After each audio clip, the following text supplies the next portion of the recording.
ప్రధాని నరేంద్ర మోదీ మరో అరుదైన రికార్డును సొంతం చేసుకున్నారు. మోదీ భారత ప్రధానిగా పగ్గాలు చేపట్టి ఇవాల్టితో 12 ఏళ్లు పూర్తవుతున్నాయి.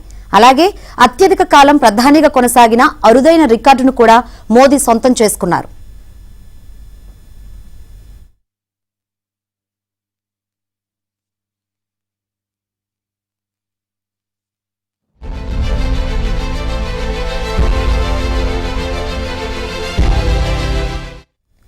ఇప్పటి వరకు ఈ రికార్డు నెహ్రూ పేరు మీద ఉంది. భారత రాజ్యాంగం అమల్లోకి వచ్చాక జరిగిన తొలి ఎన్నికల్లో కాంగ్రెస్ గెలిచాక 1952 మే 13న ఆయన ప్రధానిగా బాధ్యతలు చేపట్టారు. 1964 మే 27న మరణించేదాకా 4398 రోజుల పాటు నిరంతరాయంగా ఆ పదవిలో కొనసాగారు. కాంగ్రెసేతర పార్టీ తరపున 2 సార్లు పూర్తి కాలపు ప్రధానిగా పనిచేసి రికార్డు సాధించిన మోదీ ప్రధానిగా నెహ్రూ రికార్డును అధిగమించారు. 2014 మే 26న ప్రధాని పగ్గాలు చేపట్టిన ఆయన ఇవాల్టితో ఆ పదవిలో నిరాటంకంగా 4399 రోజులు పూర్తి చేసుకోనున్నారు.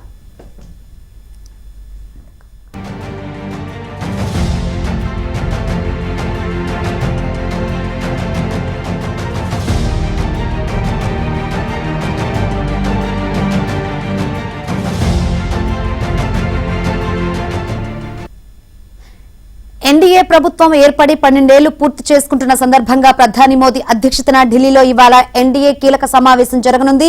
22 ఎన్డీఏ పాలిత రాష్ట్రాలు, కేంద్ర పాలిత ప్రాంతాల ముఖ్యమంత్రులు, ఉప ముఖ్యమంత్రులు, ఎన్డీఏ భాగస్వామ్య పక్షాల నేతలు, బీజేపీ సీనియర్ నేతలు దీనికి హాజరు కానున్నారు.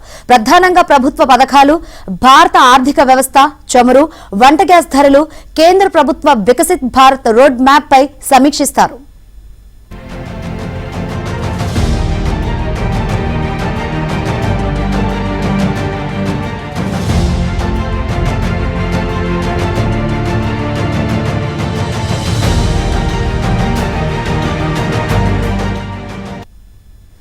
రాజకీయంగా ఇది కీలక సమావేశం కానుందని విశ్లేషకులు అంటున్నారు. ఎన్డీఏ భేటీ తర్వాత ప్రధాని నీతి ఆయోగ్ గవర్నింగ్ కౌన్సిల్ సమావేశంలో పాల్గొంటారు. కేంద్ర కేబినెట్ పునర్వ్యవస్థీకరణ, బీజేపీలో సంస్థాగత మార్పులు త్వరలోనే జరుగుతాయని ప్రచారం జరుగుతోంది. ఎన్డీఏ నీతి ఆయోగ్ సమావేశాలు ముగిసినా ఢిల్లీలోనే ఉండాలని కేంద్ర మంత్రులకు ఆదేశాలు అందినట్లు తెలుస్తోంది.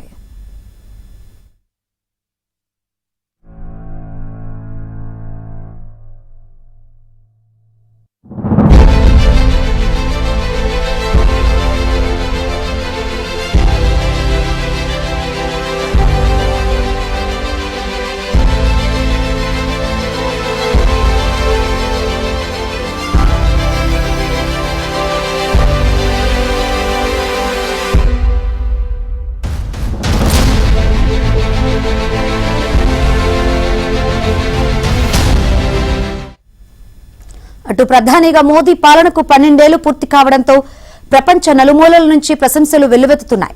అమెరికా చట్టసభ సభ్యులు, ప్రముఖ వ్యాపారవేత్తలు, ప్రవాస భారతీయులు మోదీ నాయకత్వాన్ని కొనియాడుతున్నారు. మోదీ హయాంలో భారత్ ప్రపంచ వేదికపై ఉన్నత స్థాయికి చేరిందని, అమెరికాతో సంబంధాలు చారిత్రక స్థాయిలో బలపడ్డాయని ప్రశంసించారు.